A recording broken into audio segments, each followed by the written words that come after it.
말씀 보겠습니다.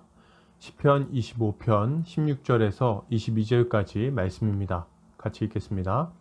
주여 나는 외롭고 괴로우니 내게 돌이키사 나에게 은혜를 베푸소서. 내 마음에 근심이 많사오니 나를 고난에서 끌어내소서. 나의 공고와 환난을 보시고 내 모든 죄를 사하소서. 내 원수를 보소서. 그들의 수가 많고 나를 심히 미워하나이다. 내 영혼을 지켜 나를 구원하소서. 내가 주께 피하오니 수치를 당하지 않게 하소서. 내가 주를 바라오니 성실과 정직으로 나를 보호하소서. 하나님이여 이스라엘을 그 모든 환난에서 속량하소서. 아멘. 시편 25편 16절에서 22절까지 죄와 악에서 구원하소서라는 제목으로 말씀 보겠습니다.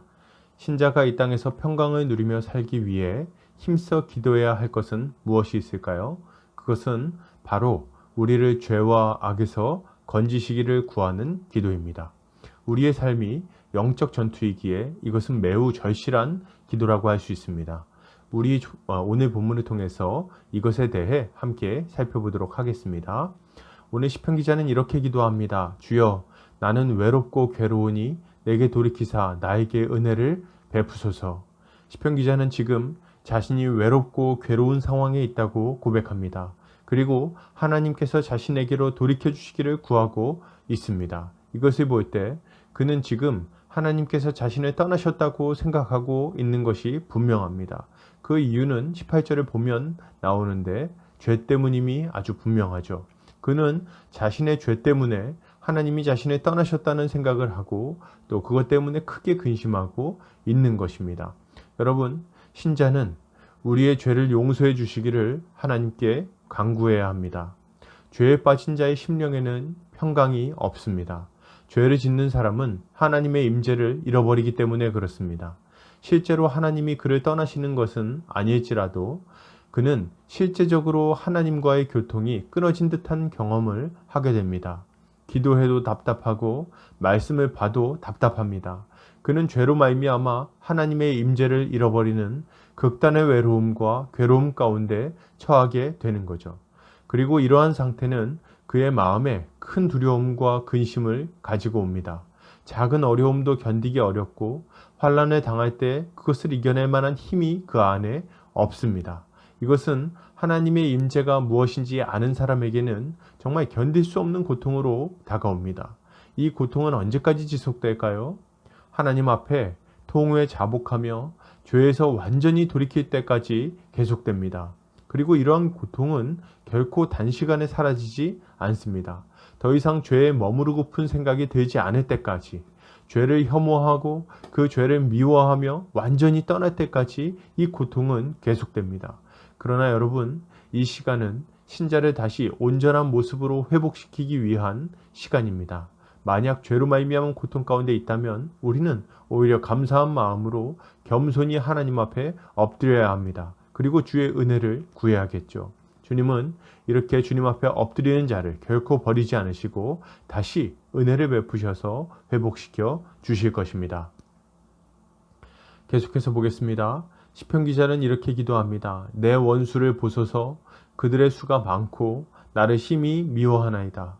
내 영혼을 지켜 구원하소서. 내가 주께 피하오니 수치를 당하지 않게 하소서. 시편 기자는 자신을 심히 미워하는 원수들이 많다고 고백합니다. 그리고 주께서 자신의 영혼을 지키시고 구원해 주시기를 간구하죠. 주님 뒤에 숨는다면 자신이 수치를 당하지 않을 것이라고 고백합니다. 여러분, 신자는 하나님께서 우리를 악에서 구원하시기를 구해야 합니다. 사단은 실체하는 존재입니다. 사단이 없다고 생각하는 것은 어리석은 일입니다. 사탄은 지금도 두루다니며 삼킬 자를 찾고 있죠. 사단은 신자를 유혹하기도 하고 죄에 빠지도록 만들기도 합니다. 때로는 핍박하여 낙심하게 만들기도 하죠. 마귀는 모든 악한 일을 계획하고 실행합니다. 신자는 수시로 이 악한 존재의 공격을 받습니다. 그러므로 신자는 하나님께서 우리를 악에서 건지시도록 기도해야 하는 거죠. 우리를 예수 그리스도의 등 뒤로 숨겨주셔서 안전하게 보호해 주시기를 간구해야 합니다. 우리의 영혼이 악한 자의 함정에 빠져서 망하지 않도록 도우심을 구해야 하는 것입니다. 만약 마귀를 경계하지 않는다면 우리는 언젠가 실족하고 말 것입니다. 신자는 깨어 근신하며 마귀를 대적해야 합니다. 늘 그리스도의 도우심을 구해야죠. 십자가의 능력을 의지해야 합니다. 주님은 우리를 악에서 건지시고 수치를 당하지 않게 해주실 것입니다. 계속해서 보겠습니다. 시편 기자는 이렇게 기도합니다. 내가 주를 바라오니 성실과 정직으로 나를 보호하소서. 하나님이여 이스라엘을 그 모든 환난에서 속량하소서. 시편 기자는 자신이 하나님만을 바라본다고 고백합니다.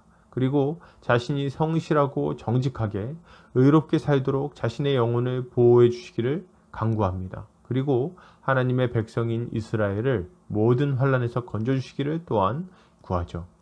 여러분, 신자는 하나님께서 우리를 의의 길로 인도해 주시기를 구해야 하겠습니다. 우리 인생의 고통 대부분은 욕심과 그에서 비롯된 죄로부터 시작됩니다. 만약 우리가 진실하고 의롭게 살아간다면 우리의 삶은 위기에 빠지지 않을 것입니다. 어려움이 없다는 말이 아니죠. 어려움을 당할 때에라도 하나님이 함께 하시기에 그것을 능히 이겨낼 수 있다는 말입니다. 주는 의인의 발걸음을 지키십니다. 그를 담대하게 하시고 그를 지혜롭게 하시죠. 그를 평강의 길로 인도하십니다. 그렇기에 신자는 하나님께서 우리를 의의 길로 인도해 주시기를 구해야 하는 것입니다. 우리가 하나님의 도우심을 힘입어 그분을 의지하여 의의 길로 걸어간다면 하나님은 모든 환난에서 우리를 신실하게 지켜 주실 것입니다. 결론을 드립니다. 신자는 하나님께 우리의 죄를 용서해 주시기를 구해야 합니다. 또한 우리를 악에서 건지시고 의의 길로 걷게 해주시기를 간구해야죠. 이렇게 할 때 우리의 삶에는 참된 만족과 평강이 있을 것입니다. 오늘 하루 우리 주님께 죄를 용서받고 악에서 건짐받는 성도님들 되시기를 주의 이름으로 축복합니다.